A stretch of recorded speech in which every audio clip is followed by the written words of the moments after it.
পশ্চিমবঙ্গের বুকে এমন এক জায়গা রয়েছে যেখানে গেলে আপনার মন ভালো হতে বাধ্য। ক্ষীরাই। আমাদের মেদিনীপুরে যাকে এক কথায় সবাই চেনে ফুলের দেশ হিসেবে। চলুন আজ বরং তাহলে একবার বাংলার বুকের এই ফুলের স্বর্গ থেকে ঘুরেই আসা যাক।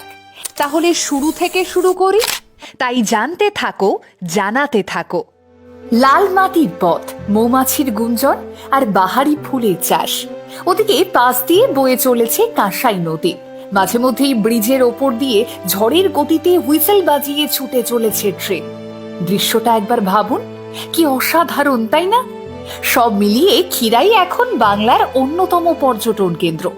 আশেপাশে যতদূর চোখ যাবে শুধুই ফুল আর ফুল। মনে হবে এ যেন ফুলের স্বর্গরাজ্য, ফুলের উপত্যকা।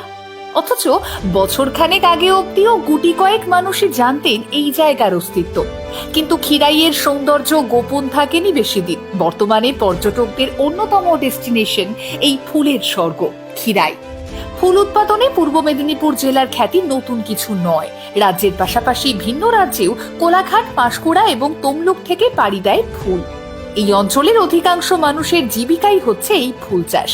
একদিকে অর্থ উপার্জন আর অন্যদিকে ফুল প্রেমীদের উৎসাহিত করতে ক্ষীরাই অঞ্চলে তৈরি করা হয়েছে এই ফুলের বাগান। বিঘার পর বিঘা জমিতে ফুটে রয়েছে নানান রঙের ফুল। হরেক রকমের ফুলের চাষ আর তার বিচিত্র রূপ দেখে কখন যে সময় কেটে যায় তা বোঝা মুশকিল। রং বেরঙের গাঁদা, চন্দ্রমল্লিকা, ডালিয়া, গোলাপের মহা সমাহার। আর বাহারি ফুলের এই মেলা দেখতে সেখানে একবার গেলে না ফিরে আসতে মন চাইবেই না কিছুতেই। ক্ষীরাই যেন দৈনন্দিন জীবনের ব্যস্ততার মাঝে ওই একটু বেঁচে থাকার অক্সিজেন।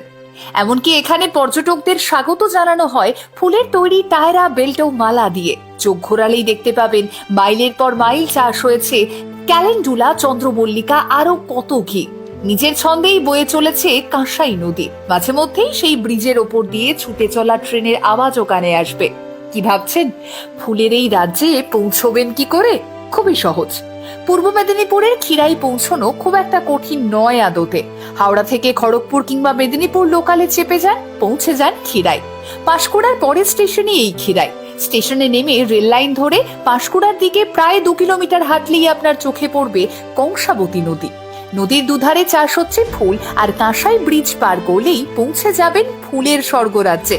সেখানে পৌঁছলেই চোখে পড়বে শুধু ফুল আর ফুল। জমির পর জমি, বিঘার পর বিঘা নানান রঙের গাঁদা জিগজ্যাগ প্যাটার্নে দাঁড়িয়ে আপনাকে যেন স্বাগত জানাচ্ছে। আগেও একটা সময় পর্যটকদের আনাগোনা ছিল, কিন্তু এবারে বছর যত এগোচ্ছে, দিন যত গড়াচ্ছে, ভিড় বাড়ছে পাল্লা দিয়ে। আসলে এই পৃথিবীতে ফুল ভালোবাসেন না এমন মানুষ বোধহয় খুঁজে পাওয়াই দুষ্কর। আর আজ যখন সভ্যতা কিংবা বিকাশের কোপে পড়ে গাছপালা উচ্ছেদ এই সমাজের রোজকার ঘটনা হয়ে দাঁড়িয়েছে, তখন মাইলের পর মাইল জমিতে বিভিন্ন ফুল নিয়ে ব্যতিক্রমী ক্ষীরাইয়ের মাটি। তবে আর ভাবছেন কি, এই শীতে একবার যাবেন নাকি ফুলের স্বর্গরাজ্যে?